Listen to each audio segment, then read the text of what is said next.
हाँ जी बच्चों, तो अब बारी है अप्रॉक्सीमेशन की कि अप्रॉक्सीमेशन क्या होता है और डिफरेंशिएशन से हम कैसे किसी क्वांटिटी का अप्रॉक्सीमेशन कर सकते हैं।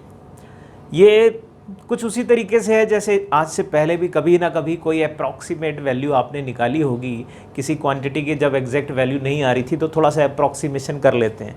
यहाँ पर भी कुछ है, लेकिन यहाँ पर हम केवल आपको डिफरेंशिएशन की हेल्प से ये काम करने को सिखाने वाले हैं। वैसे तो किसी भी तरीके से अप्रॉक्सीमेशन किया जा सकता है किसी भी क्वांटिटी के लिए, बट यहाँ जो काम करेंगे वो हम डिफरेंशिएशन की तरह करेंगे।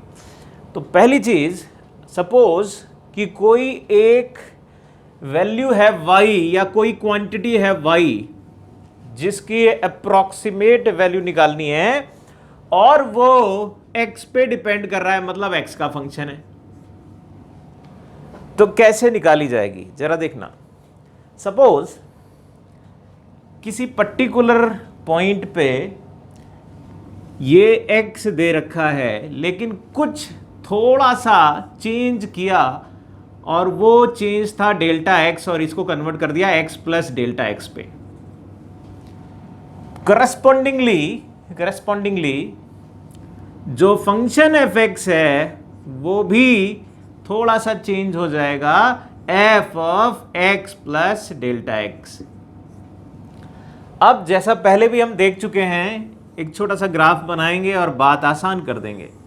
देखना भैया, सपोज ये है वो पॉइंट जहां पर x, fx function value attend करता है और बहुत छोटा चेंज डेल्टा x लिया तो ये क्वांटिटी पहुंच गई यहां पर और ये बोली जाएगी x plus delta x, f of x plus delta x।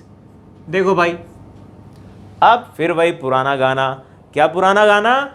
कि अगर ये पॉइंट A है, ये B है, तो इसको ज्वाइन कर दो। ये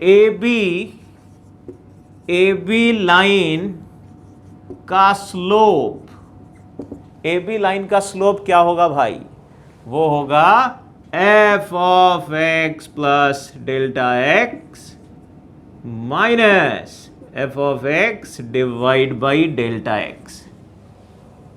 अगर डेल्टा x जो मैंने क्वांटिटी ली है वो बहुत छोटी ली है, सपोज बहुत छोटी ली है, if delta x tends to 0, बहुत छोटी क्वांटिटी है, तो हम क्या कहते थे? हम कहते थे यही a पॉइंट पे बनने वाली टेंजेंट का स्लोप हो जाता है। तो बस यानी derivative eight x is f of x plus delta x minus f of x divide by delta x। यही है रिजल्ट। जब भी कभी हम यहां लिमिट नहीं लगानी है, यहां अप्रॉक्सीमेशन कर रहे हैं, लिमिट ना लगाएंगे, हम अप्रॉक्सीमेशन कह रहे हैं कि भैया छोटा क्वांटिटी डेल्टा x लो। अगर कोई छोटी क्वांटिटी डेल्टा x है तो उसके करस्पॉन्डिंग ये डेरिवेटिव होगा। तो अब इसको यूज कैसे करेंगे? हमें सवाल में इस क्वांटिटी की वैल्यू निकालने को बोला जाएगा।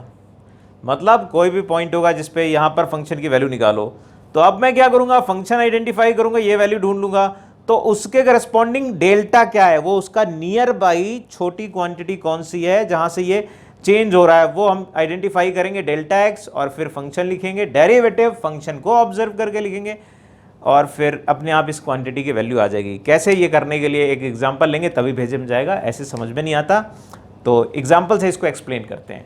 लाओ जी एग्जांपल। देखो जी, एक और सवाल लिया हमने। यहाँ पर एक सवाल जो है अप्रॉक्सीमेट वैल्यू निकालनी है रूट 0.24 यूजिंग डिफरेंशियल। वो फार्मूला तो मैंने साइड में लिख दिया जो यूज़ करना है। तो अब क्या करना होगा?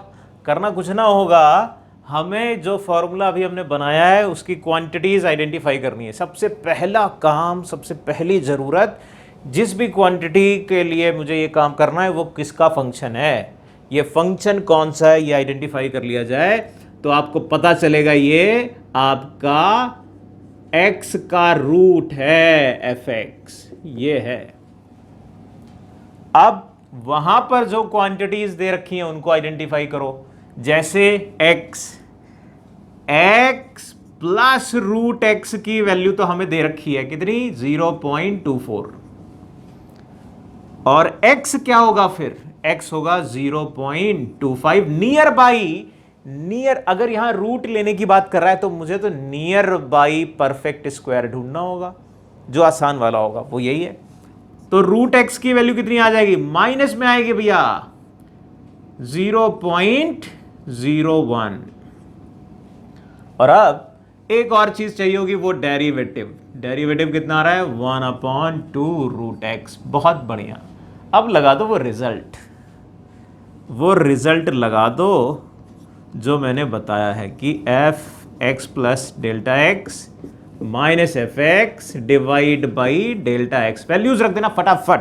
इसकी वैल्यू 1/, अब यहां एक्स क्या है वो मुझे मालूम है, 1/2 रूट 0.25, और यहां पर कितना है, ये आएगा रूट 0.24, यही तो निकालना है हमें। अरे वाह। और ये क्या है, रूट 0.25, और नीचे माइनस 0.01। तो सिंप्लीफाई करोगे तो रूट जो क्वांटिटी की वैल्यू निकालनी है, देख लो भैया, ये 0.5 है, 0.5 इंटू 2 करोगे 1 आ जाएगा, ये क्रॉस मल्टीप्लाई कर दिया, या माइनस का 0.01 आ गया, प्लस ये 0.5 लिखा है, दूसरी तरफ प्लस करके जाएगा तो 0.5 आ जाएगा। दोनों को मिला दोगे तो कितना आ गया, 0.49। लो भैया, अप्रॉक्सीमेट वैल्यू आ गई।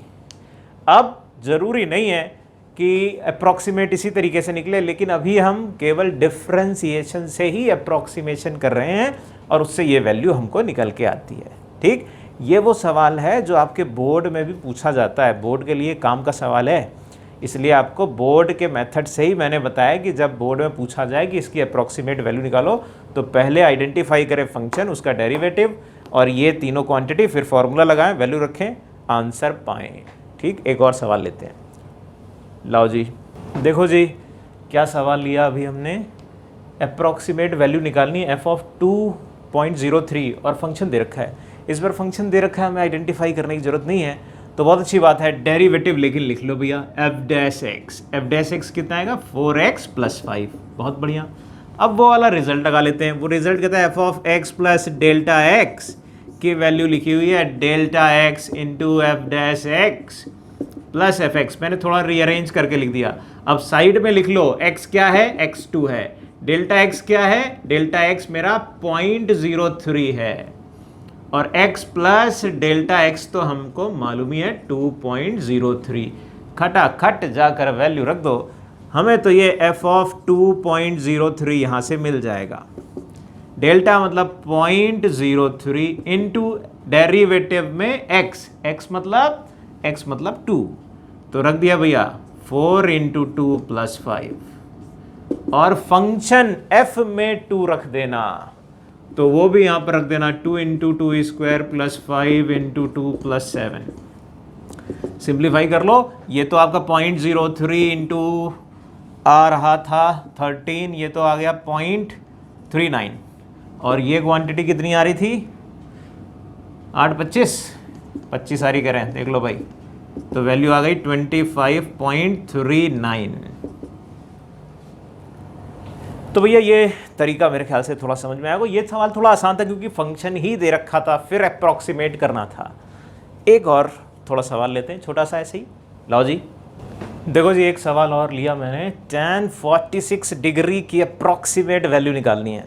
अब tan 46 डिग्री की अप्रॉक्सीमेट वैल्यू कैसे निकलेगी, फिर वही बात भैया, यहाँ पहले फंक्शन आइडेंटिफाई करें, तो फंक्शन तो दिख गया आपको कितना, tan x, बहुत बढ़िया, का डेरिवेटिव वो भी दिख गया हमको, कितना, sec स्क्वायर x, बहुत बढ़िया, x वो कितना है, 45 डिग्री, डेल्टा x वो कितना, 1 डिग्री, और x प्लस डेल्टा x वो कितना, 46 डिग्री। लो भाई, अच्छा अब याद रखना, एंगल tan के या sec के अंदर रखोगे तब तो सही है क्योंकि उसकी वैल्यू कुछ आ जाएगी, लेकिन जहां कहीं भी डेल्टा x रखोगे वहां पर याद रखना कि ये वाली क्वांटिटी को आप डिग्री के बजाय रेडियन में रखना पड़ेगा, यानी ये π/180 लिखना पड़ेगा इसको। कहां पर, अभी देखो, f of x plus delta x जो रिजल्ट है, इसको अगर क्रॉस मल्टीप्लाई करके लिखते हो तो delta x into F dash x plus F x, यही लिखोगे ऊपर वाले रिजल्ट को, अब यहाँ पर ये क्या है, ये है tan का 46 डिग्री, बहुत बढ़िया। ये क्या है, डेल्टा। अब ये वाली बात कर रहा था, यहाँ पर मैं डिग्री नहीं रखूंगा, इसको पाई बाई 180 रखूंगा। और डेरिवेटिव x पे, x मतलब 45 पे, तो यहाँ पर तो ये खत्म ही हो जाता है डिग्री, इसलिए रख सकते हो। और फंक्शन यानी tan का 45 डिग्री, और वैल्यू आ जाती है पाई। अब वैल्यूज इनकी रखना चाहो तो रख देना अप्रॉक्सीमेट वैल्यू, ये 2 हो जाएगा और ये 1 हो जाएगा। अब ऐसे सवाल में कई बार पूछते हैं कि डेसिमल के 2 प्लेस तक आंसर बताओ, 3 प्लेस तक बताओ, तो उतना कैलकुलेट कर लेना और बता देना आंसर जितना भी आ रहा हो। तरीका आपका यही रहेगा। ठीक, मेरे ख्याल से बात समझ में आई होगी। अब अप्रॉक्सीमेशन ये छोटा सा आर्टिकल था, इसके आगे आता है rate of change. Rate of change क्या होता है वो अगले वाले पार्ट में देखो जाकर।